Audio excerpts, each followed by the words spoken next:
Hi, this is Fix My Fibro, and my name's Bernadette. Thanks for listening. One of the hugest impacts of fibromyalgia is a financial one. And because you have such chronic symptoms, and I want to explain fibromyalgia is loosely sort of known for being about 200 symptoms. I can tell you with confidence that every single day, every fibromyalgic will have at least 5 of those symptoms, sometimes more. You can have 10, even up to 20 when you're really chronically ill. And those symptoms are not being recognized. It would be impossible to go to a doctor every single day.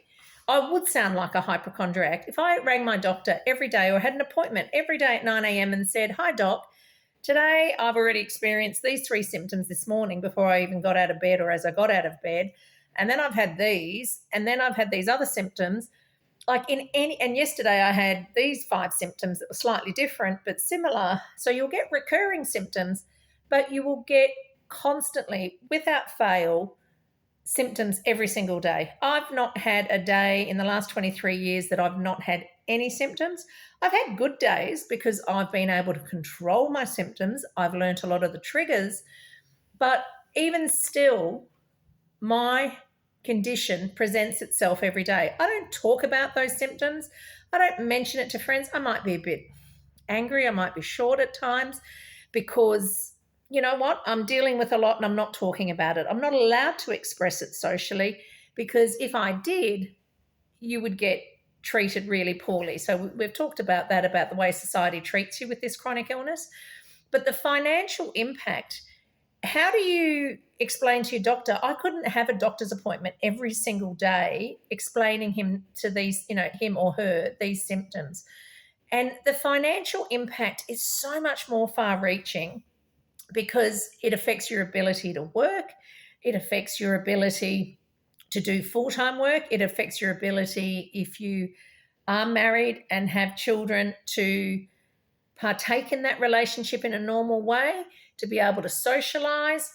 The cost of fibromyalgia, just in a financial setting, from the economic impact on businesses, days off sick, all of those sort of aspects, the financial, the cost of medicines, constantly going to have to see your doctor. I know when my illness started back in 1999, I tallied up my out-of-pocket expenses and I got to 10,000 within 6 months. And I had full healthcare cover, but because extra blood tests were getting ordered, special tropical disease tests were being ordered, couple of $100 here, some imaging tests. So it's a couple of $600 for that imaging test. It's $300 for that one. Out of pocket, out of pocket, out of pocket. Here's all your medicines, out of pocket. Here's your doctor billing, out of pocket. Anyone who ever says to you, "Oh, you're doing this, for, I don't know, for attention." I remember laughing at a specialist that said that to me once. And I said, "Do you have any understanding how much it costs me? I'm paying you $280 to insult me, yet I've got these chronic symptoms. I've waited 3 months to ask for your help, and your only retort to me is, 'Oh, why are you doing this? Why you don't really have these symptoms?'" I mean, it is gut-wrenching the way us fibromyalgics, both male and female, I'm not saying it's just the females get treated badly, because I know the males are misunderstood with fibromyalgia also. But you get treated so poorly because you're not accurately diagnosed, and therefore you're not treated correctly, and it has a huge impact financially. I was so lucky that 7 years into my illness, I figured out a massive trigger, a massive component in the management of my illness that allowed me then to be pain and almost fatigue free for ongoing. It was amazing. I remember pinching myself and just saying, "I can't believe this. I can't believe I feel so much better." That's why I wrote a book about it, because I thought it was world changing. Like, it was just amazing.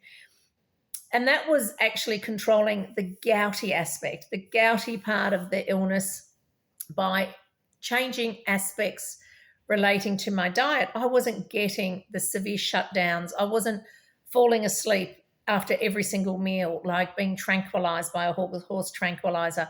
I wasn't then waking up 3-4 hours later with such severe pain that I could barely walk. I wasn't so groggy and fatigued and in so much chronic pain. I wasn't having diarrhea. I wasn't having all of these symptoms because I'd figured out a trigger relating to all of those symptoms. That allowed me to go back to full-time work.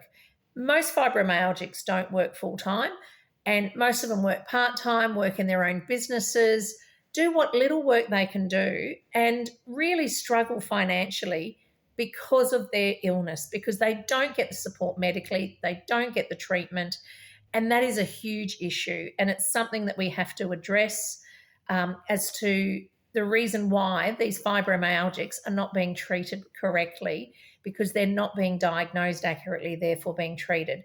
So I'm going to explain that gout in a lot more detail in some future videos. I'm just trying to do these overview videos at the beginning to just sort of talk about some of the bigger issues relating to fibromyalgia as a lead-in before I get into a lot of the nitty-gritty detail of each and every symptom. Thanks for listening. We're over 6 minutes, too long.